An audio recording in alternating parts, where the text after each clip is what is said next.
Hello students, this is Om sir and you are watching Om's online English classes. Students, आज का जो session है वो to have verb के साथ इन्फिनेटिव के यूज से रिलेटेड है। पिछले सेशन में टू हैव वर्ब यानी कि हैव हैज़ हैड का प्रयोग जो है वह पोजीशन के तौर पर हमने बताया था आप लोगों को, और आज जो है उसी टू हैव वर्ब यानी कि हैव हैज़ हैड के साथ इन्फिनेटिव का प्रयोग हम लोग जानेंगे। इन्फिनेटिव के बारे में पहले भी चर्चा हो चुकी है, पिछले सेशन में टू बी वर्ब के साथ इन्फिनेटिव का प्रयोग हम लोग पढ़ चुके हैं, लेकिन आज जो है वो हम लोग टू हैव वर्ब के साथ इन्फिनेटिव का प्रयोग जानेंगे। तो आइए चलते हैं टू हैव वर्ब के साथ इन्फिनेटिव के प्रयोग की तरफ।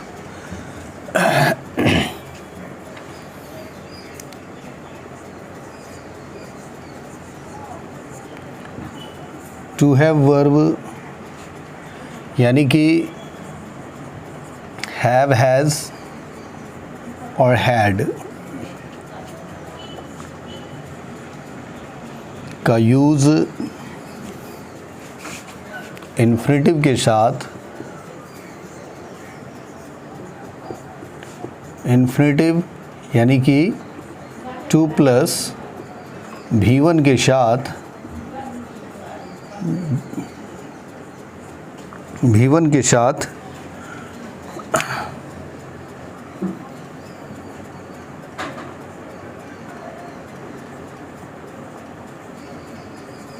प्रेजेंट या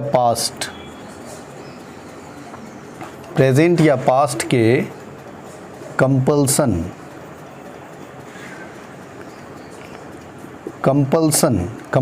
का अर्थ हो गया मजबूरी।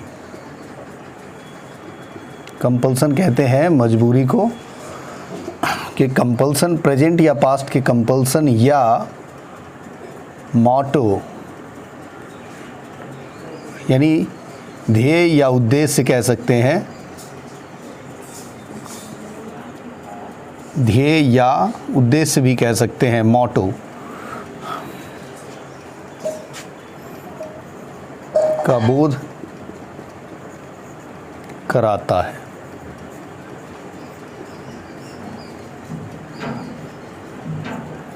यानी हैव हैज़ हैड के बाद अगर टू प्लस V1 का प्रयोग रहा तो इससे प्रेजेंट या पास्ट के कंपल्सन यानी मजबूरी या फिर मोटो यानी प्रेजेंट या पास्ट के मोटो का बोध जो है वह होता है, या टू हैव वर्ब का इन्फिनेटिव के साथ प्रयोग जो है वह मतलब प्रेजेंट या पास्ट के कंपल्सन या फिर मोटो का बोध कराता है।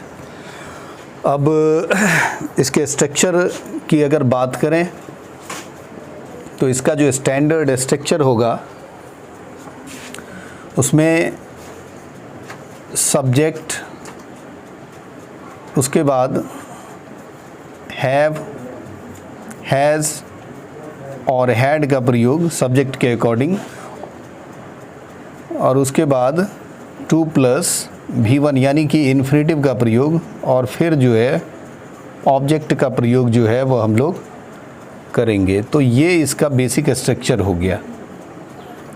अब इस स्ट्रक्चर पर जब भी सेंटेंस होगा तो इससे या तो प्रेजेंट या फिर पास्ट, आप देख सकते हैं हैव हैज़ प्रेजेंट के लिए है और हैड पास्ट के लिए है, तो प्रेजेंट या पास्ट के कंपल्सन को यह बतलाएगा, मजबूरी को बतलाएगा, या फिर मोटो यानी कि उद्देश्य को बतलाएगा।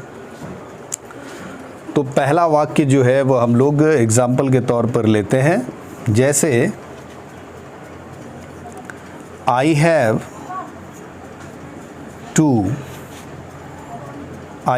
टू गो टू स्कूल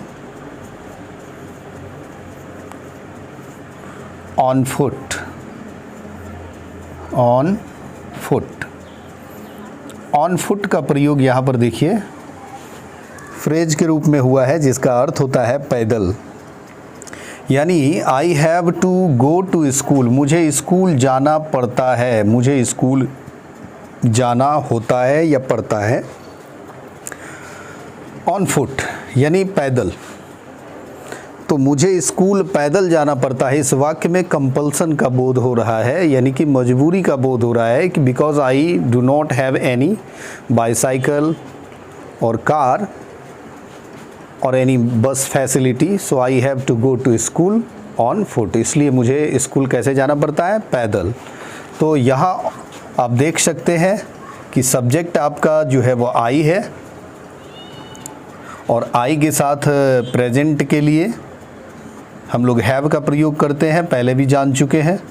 और उस हैव के बाद फिर इन्फिनेटिव की बारी आती है तो टू और V1 यानी कि 2 प्लस V1 का प्रयोग जो है वह किया है मैंने। तो आई हैव टू गो यानी मुझे जाना पड़ता है। कहाँ जाना पड़ता है? To school. ठीक है, तो ये आपको जो है वह एडवर्ब ऑफ प्लेस हो गया और ये हो गया एडवर्ब ऑफ मैनर। कैसे जाना पड़ता है? तो पैदल। ठीक है, तो I have to go to school on foot. दूसरा वाक्य लेंगे, दूसरा एग्जाम्पल लेंगे। She has to cook food. उसे खाना बनाना पड़ता है, यानी खाना बनाना जो है वह उसकी मजबूरी है, उसे खाना बनाना पड़ता है। एक यह भी अर्थ ले सकते हैं कि उसे खाना बनाना पड़ता है, और दूसरा उसका खाना बनाने का ध्येय यानी उद्देश्य भी हो सकता है, यानी उसे खाना बनाना है। तो हिंदी आप इसका जो है वो लिख सकते हैं, उसे खाना बनाना पड़ता है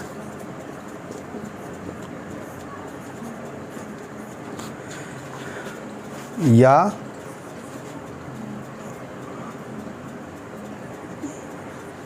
यह भी कह सकते हैं कि उसे खाना बनाना है, उसे खाना बनाना है, यानी बनाना यहाँ पर उसका उद्देश्य है। उसे खाना बनाना है और उसे खाना बनाना पड़ता है। दोनों ही वाक्यों को आप देख सकते हैं, एक में मजबूरी का बोध हो रहा है और एक में जो है वह मोटो यानी कि उद्देश्य का बोध हो रहा है। तो एक ही वाक्य से यानी कि एक ही सेंटेंस से दोनों ही चीज़ों का बोध होता है। इसे आप लोग जो है वह कॉपी कर लें, टेक योर टाइम।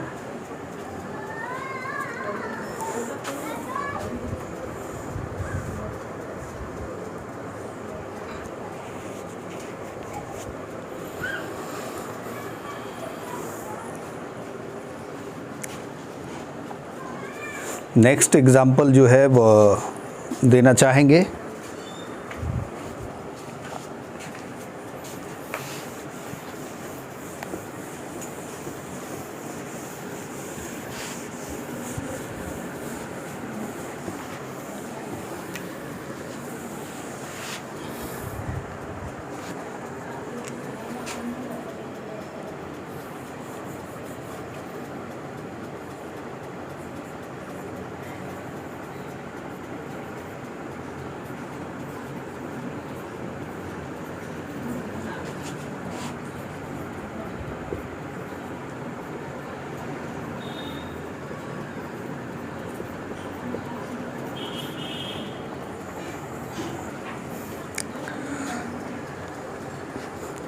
अगला एग्जाम्पल जो है वह हम लोग लेते हैं पास्ट से।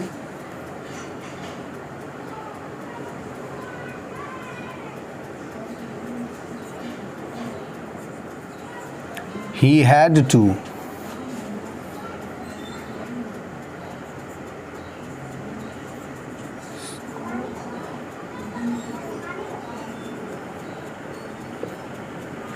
utensils score। स्कोर का अर्थ होता है मांजना, यानी कि रब करके साफ़ करना, यानी कि रगड़ कर साफ़ करना। He had to score utensils, यानी उसे बर्तन मांजना पड़ता था। देखिए कोई भी क्यों बर्तन मांजना चाहेगा, तो ये उसकी मजबूरी है। तो इसलिए इस वाक्य में हम देख सकते हैं कि कंपल्सन का बोध हो रहा है, और इसमें पास्ट के कंपल्सन का बोध हो रहा है। ध्यान दीजिएगा, हैड का प्रयोग पास्ट के लिए होता है। He had to scour utensils, उसे बर्तन मांजना पड़ता था, पड़ता है नहीं, उसे बर्तन मांजना पड़ता था, यानी पास्ट का ये कंपल्सन है, पास्ट की मजबूरी थी उसकी। ठीक है, तो इस तरीके से आप समझ सकते हैं कि अगर इन्फिनिटिव का प्रयोग अगर हैव, हैज़ और हैड के साथ होता है तो क्रमशः प्रेजेंट और पास्ट के कंपल्सन या फिर मोटो का बोध होता है। एक और मोटो से संबंधित जो है वह एग्जाम्पल देना चाहेंगे। आई हैव टू बी का अर्थ होता है बनना। I have to be NIAS। जैसे इस वाक्य को देखिए, इस वाक्य में कंपल्सन नहीं हो सकता है क्योंकि कोई मजबूरी में IAS नहीं बनेगा। IAS बनने के लिए काफ़ी मेहनत और मशक्क़त करनी पड़ती है, ये आप लोग वाकिफ़ होंगे इस बात से। तो इसलिए I have to be NIAS, यहाँ पर ये मोटो का बोध करा रहा है, ध्येय का बोध करा रहा है कि मुझे IAS बनना है, यानी IAS बनना मेरा ध्येय है। तो I have to be NIAS, मुझे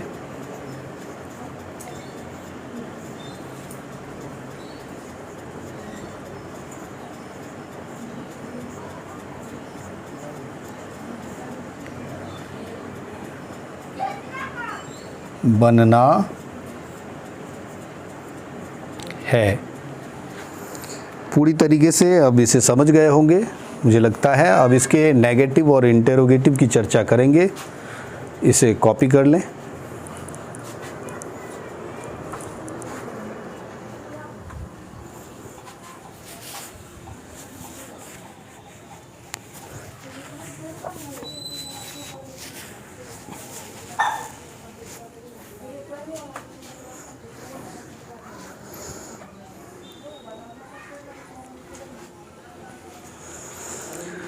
चलिए इसके नेगेटिव की बात करते हैं। नेगेटिव सेंटेंस को किस तरीके से ट्रीट करना है, कैसे नेगेटिव लिखना है ऐसे वाक्यों का।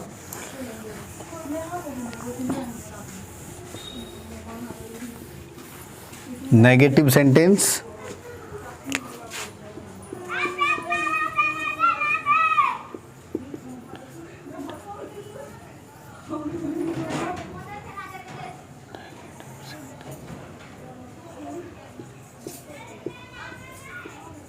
Subject plus have, has, had, और आप जानते हैं कि हेल्पिंग वर्ब है हैव, हैज़, हैड, यानी टू हैव वर्ब एक हेल्पिंग वर्ब है।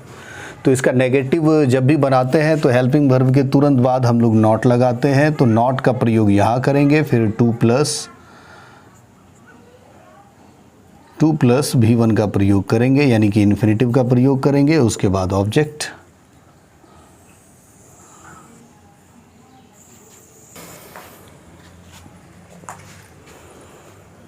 ये इसका जो है वो नेगेटिव स्ट्रक्चर होगा।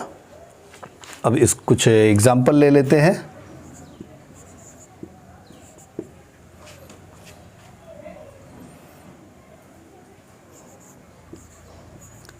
I have not to say anything, यानी मुझे कुछ नहीं कहना है, यानी मेरा कुछ भी कहने का ध्येय या उद्देश्य नहीं है, मुझे कुछ नहीं कहना है। तो नेगेटिव बनाने के लिए हैव, हैज़ या हैड के बाद तुरंत नॉट लगाना है, और टू प्लस V1 उसी प्रकार से इन्फिनिटिव जो है वह लगा हुआ रहेगा। I have not to say anything.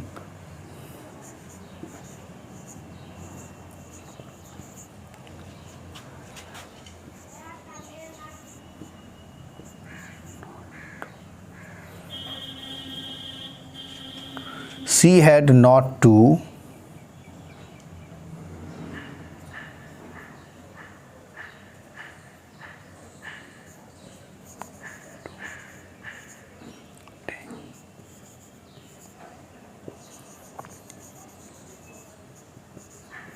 Examination, उसे परीक्षा नहीं देनी थी। She had not to take the examination, उसे परीक्षा नहीं देनी थी, यानी परीक्षा देना उसका ध्येय या उद्देश्य नहीं था, या फिर उसे परीक्षा नहीं देना पड़ा, यह भी कह सकते हैं, यानी कि उसकी मजबूरी नहीं थी।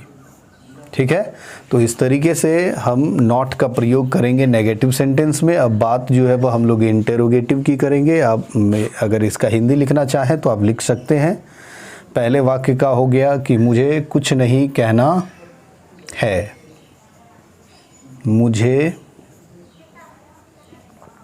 कुछ नहीं कहना है या कहना पड़ता है।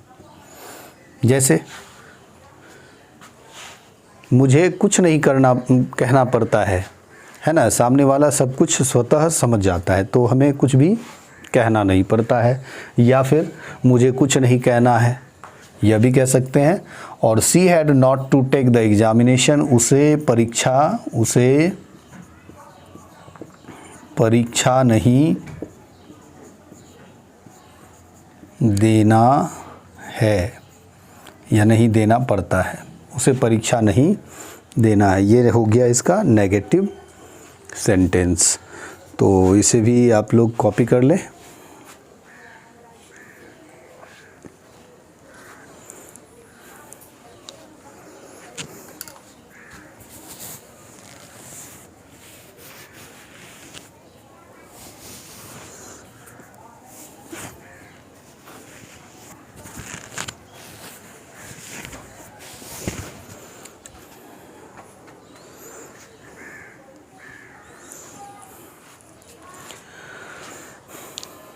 आप लोगों ने कॉपी कर लिया होगा। अब इसके इंटेरोगेटिव की चर्चा करेंगे।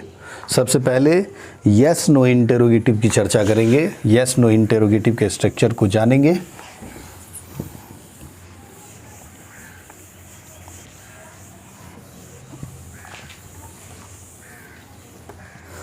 यस नो इंटेरोगेटिव के लिए जैसा कि आप सभी जानते हैं कि कुछ खास नहीं करना होता है, हेल्पिंग वर्ब को सब्जेक्ट के पहले ले आना होता है। तो अगर इंटेरोगेटिव सेंटेंस की अगर बात करें,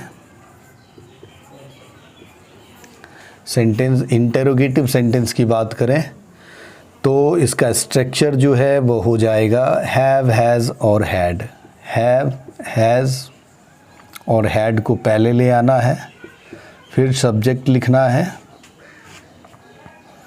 फिर 2 + V1 अपने जगह पर रहेगा, और फिर लास्ट में ऑब्जेक्ट और साइन ऑफ इंटेरोगेशन का प्रयोग कर देना है। तो यस नो इंटेरोगेटिव ये हो गया। इसमें आप जानते हैं कि किसी भी प्रकार के क्वेश्चन वर्ड यानी WH वर्ड नहीं लिखने होते हैं, पहले भी बता चुके हैं। ऐसे प्रश्न का जवाब केवल यस या नो में होता है। जैसे एक एग्जाम्पल लेते हैं,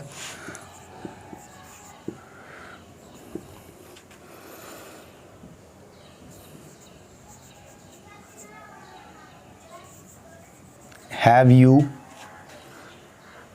to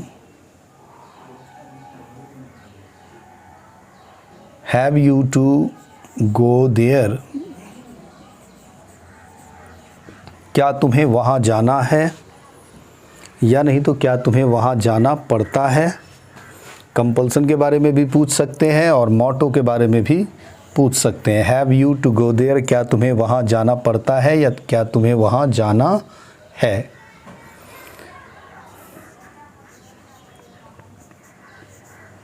had she to marry, had she to marry a prince, क्या उसे एक राजकुमार से शादी करनी है, यानी क्या उसका ध्येय एक राजकुमार से शादी करना है। ये इसका हिंदी अर्थ हुआ।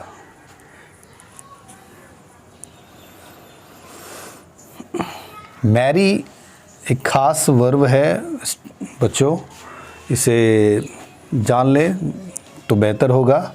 मैरी के साथ अगर ऑब्जेक्ट ना हो तो सीधे सीधे मैरी का प्रयोग करना गलत होता है, यानी कि हैड सी टू मैरी लिखना गलत होगा। तो ऐसे सिचुएशन में जब मैरी के बाद ऑब्जेक्ट का प्रयोग ना हो वाक्य में, तो गेट लगा करके मैरी को जो है वो लिखते हैं, और गेट के बाद आपको पता है भीतरी आता है, तो गेट मैरिड हो जाता है। यानी कि अगर सिंपल पास्ट में अगर इसको लिखना चाहें कि उसने शादी की, तो सीधे सीधे ही मैरिड कुछ लोग लिख देते हैं, ही मैरिड, गलत है यह वाक्य। इसको लिखना चाहिए ही गॉट मैरिड। अगर सिंपल पास्ट ही लिखना है, गेट का भी टू गॉट लिखेंगे और उसके बाद मैरिड का प्रयोग करेंगे भीतरी के रूप में, क्योंकि आप देख सकते हैं ही मैरिड, उसने शादी की, किससे शादी की, यानी वो मेंशन नहीं है, यानी कि वाक्य का ऑब्जेक्ट नहीं है इस वाक्य में। यहाँ पर इंट्रांजिटिव की तरह इसका यूज़ कर रहे हैं, जबकि मैरी जो है वो ट्रांजिटिव वर्ब है, यानी कि ऑब्जेक्ट चाहिए ही चाहिए। अगर ऑब्जेक्ट नहीं देते हैं तो फिर आपको इस तरीके से लिखना चाहिए, ही गॉट मैरिड, उसने शादी की। ठीक है। और अगर ऑब्जेक्ट का प्रयोग करते हैं तब आपको गेट लगाकर लिखने की कोई आवश्यकता नहीं है, सीधे लिख सकते हैं ही मैरिड अ गर्ल। तो यहाँ अ गर्ल ऑब्जेक्ट हो जाएगा, तो इस तरीके से आप इसको लिख सकते हैं। यानी कहने का मतलब है ही मैरिड गलत है, लेकिन ही मैरिड अ गर्ल ये सही हो गया, क्योंकि इसमें ऑब्जेक्ट है। तो आप इस चीज़ को समझें, इस डिफरेंस को समझिए कि इससे रिलेटेड कॉमन एरर भी कॉम्पिटिटिव एग्ज़ाम में भी पूछा जाता है, और 12th में भी आप लोगों को सेंटेंस करेक्शन में यह पूछ सकता है कि कौन सा सेंटेंस सही है। तो इंटेरोगेटिव आप समझ गए होंगे। एक पास्ट से एग्जाम्पल ले लेते हैं,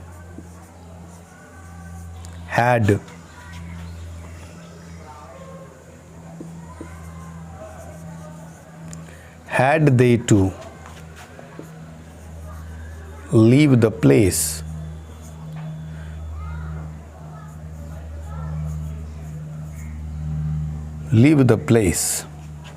क्या उन लोगों को जगह छोड़ना पड़ा, तो ये जो है कंपल्सन के बारे में पूछा जा रहा है कि क्या उन लोगों की मजबूरी हो गई। तो इस तरीके से इसको हम लोग यस नो इंटेरोगेटिव के रूप में जानते हैं। WH वर्ड इंटेरोगेटिव से भी कुछ एग्जाम्पल ले लेंगे। WH वर्ड इंटेरोगेटिव,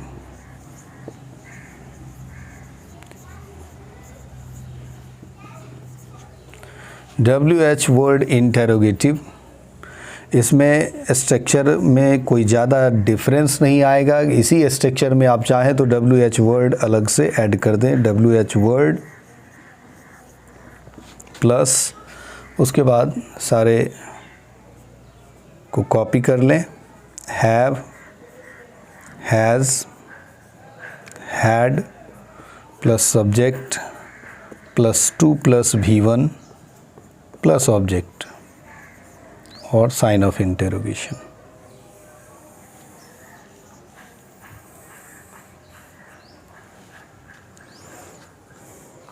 जैसे देखिए पहला एग्जाम्पल है व्हेन हैव यू, यू आपका सब्जेक्ट है, उसके चलते हैव को आगे किए हैं। तो व्हेन क्वेश्चन वर्ड हो गया, यानी कि WH वर्ड हो गया। टाइम पूछा जा रहा है कि when have you to get back. Get back का अर्थ होता है वापस आना। याद रहे गेट बैक के बदले में रिटर्न का प्रयोग कर सकते हैं, लेकिन कुछ लोग रिटर्न बैक का प्रयोग करते हैं जो कि सुपरफ्लुअस है। इसको हम लोग स्लैंग कहते हैं। रिटर्न बैक लिखना गलत है, गलत एक्सप्रेशन है। गेट बैक लिख सकते हैं, कम बैक लिख सकते हैं, लेकिन रिटर्न के साथ बैक लगाना सुपरफ्लुअस है, यानी अनावश्यक है। ऐसे टर्म्स जो है वो कॉम्पिटिटिव एग्ज़ाम में पूछे जाते हैं।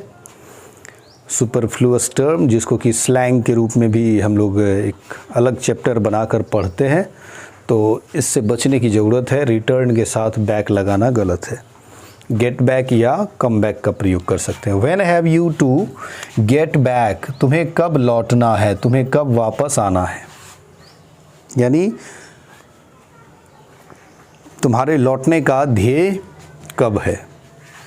ठीक है, तो इस तरीके से इसे समझ गए होंगे, इंटेरोगेटिव के रूप में भी और नेगेटिव के रूप में भी।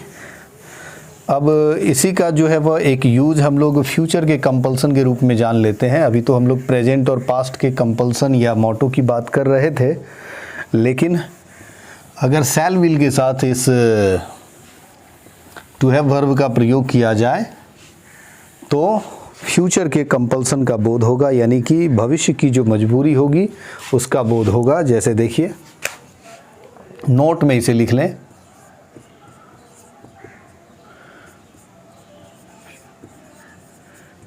फ्यूचर के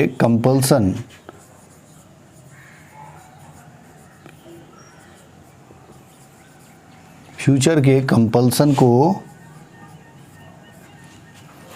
दर्शाने हेतु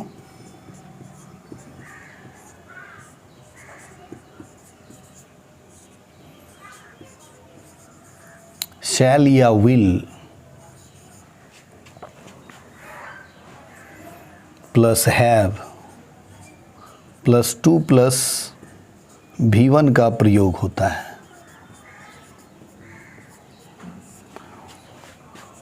यानी कि टू हैव वर्ब के साथ यानी हैव के साथ शैल विल का प्रयोग करते हैं। स्ट्रक्चर इस तरीके से हो जाएगा, सब्जेक्ट प्लस शैल और will plus have plus two plus V1 plus object अगर हो तो दे देंगे। ठीक है, तो टू हैव वर्ब से आप देख सकते हैं केवल हैव आया है यहां।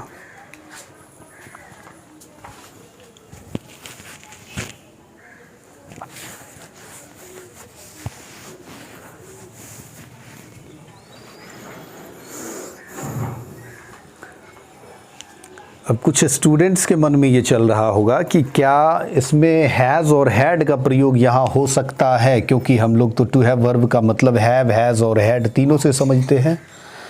तो आप ये समझ लीजिए कि हैव जो है वो अपने आप में अगर देखा जाए तो ये V1 है, और हैड जो है वो V2 भी है और V3 भी है, और हैज जो है वो वर्ब का पांचवा फॉर्म है यानी V5 है, यानी ये सिंगुलर है। तो मॉडल वर्ब यहाँ शैल और विल की अगर बात करें तो मॉडल वर्ब अपने बाद हमेशा V1 लेता है। तो उस कायदे से अगर देखा जाए तो हैव, हैज़ और हैड इस तीनों में से केवल और केवल शैल और विल के बाद केवल हैव ही आ सकता है। तो इसलिए ये जो कन्फ्यूज़न है कि क्या यहाँ हैज़ का प्रयोग कर सकते हैं या फिर हैड का प्रयोग क्या हो सकता है, तो बिल्कुल नहीं हो सकता है, because of its nature. Modal verb का जो नेचर है उसके हिसाब से यहाँ पर केवल हैव का प्रयोग ही हो सकता है। और ऐसे एक्सप्रेशन से हम लोग फ्यूचर के कंपल्सन का बोध कराते हैं, भविष्य की मजबूरी। जैसे देखिए, यू विल, यू के साथ विल का प्रयोग किए शैल और विल में से, यू विल और उसके बाद हैव लिखेंगे, you will have to, you will have to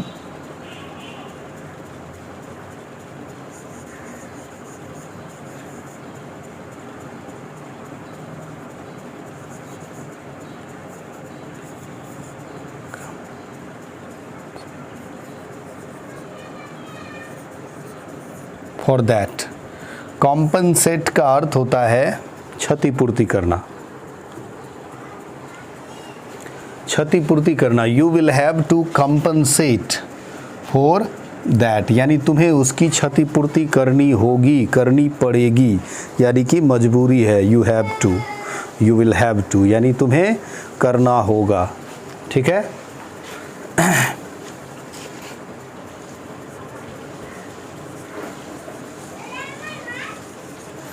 she will have to work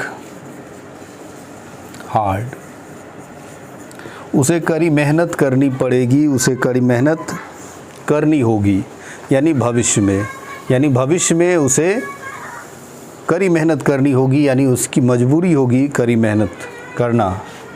ठीक है। जैसे देखिए, they will have to repent